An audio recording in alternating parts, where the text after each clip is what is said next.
ಬರೀ ಸಾಲವನ್ನ ವಾಪಸ್ ಕೇಳಿದಕ್ಕೆ ಬೆದರಿಕೆ ಹಾಕಿದಂತಹ ರೌಡಿ ಶೀಟರ್ ಈಗ ಹತ್ಯೆಯನ್ನ ಮಾಡಿದ್ದಾನೆ. ಈಗ ಈ ರೌಡಿ ಶೀಟರ್ ಹತ್ಯೆಯಿಂದಾಗಿ 6 ಮಂದಿ ಆರೋಪಿಗಳ ಬಂಧನ ಕೂಡ ಆಗಿದೆ. ಸಾಲ ವಾಪಸ್ ಕೇಳಿದಕ್ಕೆ ಬೆದರಿಕೆ ಹಾಕಿದ ರೌಡಿ ಶೀಟರ್ ಹತ್ಯೆ. ರೌಡಿ ಸಾಹಿಲ್ ಹತ್ಯೆಗಿದ್ದ 6 ಮಂದಿ ಆರೋಪಿಗಳ ಬಂಧನ. ಎಲ್ಲರೂ ಪರಿಚಿತರೇ, ಆದರೆ ವೈಷಮ್ಯಕ್ಕೆ ಸಾಹಿಲ್ನ ಮರ್ಡರ್ ಮಾಡಲಾಗಿದೆ. ಶ್ರೀರಂಗಪಟ್ಟಣದ ಲಕ್ಷ್ಮೀಪುರ ರಸ್ತೆಯಲ್ಲಿ ನಡೆದಂತಹ ಘಟನೆ ಇದು.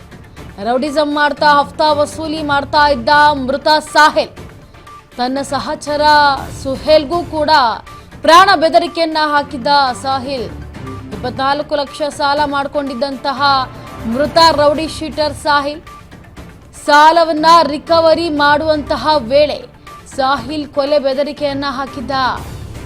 ಆಫ್ಸರ್ ಎಂಬಾತನಿಗೆ ಸುಪಾರಿಯನ್ನ ಕೊಟ್ಟಿದ್ದಂತಹ ಆರೋಪಿಗಳ ತಂಡ ಮಾತನಾಡಲು ಜೊತೆ ಕರೆತಂದು ಸಾಹಿಲ್ನನ್ನ ಕೊಲೆ ಮಾಡಲಾಗಿತ್ತು.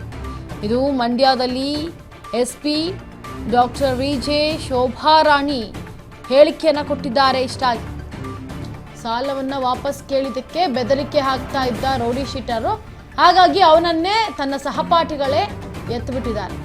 ರೌಡಿ ಸಾಹಿಲ್ ಹತ್ಯೆಗೈದಿದ್ದಂತಹ 6 ಮಂದಿ ಆರೋಪಿಗಳ ಬಂಧನವಾಗಿದೆ. ಈಗ ಬರೀ ಒಂದು ಚಿಕ್ಕ ಸಾಲದ ವಿಚಾರಕ್ಕೆ ಸಂಬಂಧಪಟ್ಟಂತೆ ಏನು ಸಾಹಿಲ್ ಎಲ್ಲರಿಗೂ ಪ್ರಾಣ ಬೆದರಿಕೆ, ಜೀವ ಬೆದರಿಕೆಯನ್ನು ಒಡ್ತಾ ಇದ್ದ, ಸಾಲವನ್ನು ಇಸ್ಕೊಂಡ್ಮೇಲೆ ಬಡ್ಡಿ ಸಮೇತ ಕೊಡಬೇಕು ಅಂತ ಏನು ಬೆದರಿಸ್ತಾ ಇದ್ದ, ಅವ್ರನ್ನೆಲ್ಲ ಕೇಳ್ತಾ ಇದ್ದ. ಅವರೆಲ್ಲರೂ ಕೂಡ ಜೊತೆಯಲ್ಲಿರುವಂತಹ ಸಹಚರರೇ.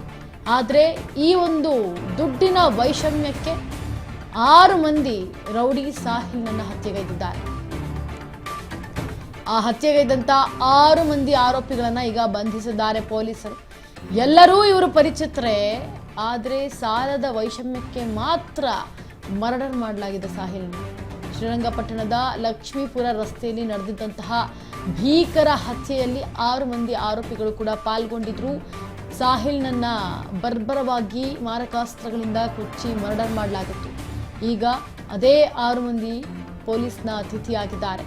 ರೌಡಿಸಂ ಮಾಡ್ತಾ ಹಫ್ತಾವನ್ನು ವಸೂಲಿ ಮಾಡ್ತಾ ಇದ್ದಂತಹ ಮೃತ ಸಾಹಿಲ್ನನ್ನ ಏಕಾಏಕಿ ಮಾರಕಾಸ್ತ್ರಗಳಿಂದ ಒಡೆದು ಇಹಲೋಕವನ್ನು ತ್ಯಜಿಸಿದ್ದಾರೆ. ತನ್ನ ಸಹಚರರ ಸುಹೇಲ್ಗೂ ಕೂಡ ಪ್ರಾಣ ಬೆದರಿಕೆಯನ್ನು ಹಾಕ್ತಾ ಇದ್ದಂತೆ ಸಾಹಿಲ್.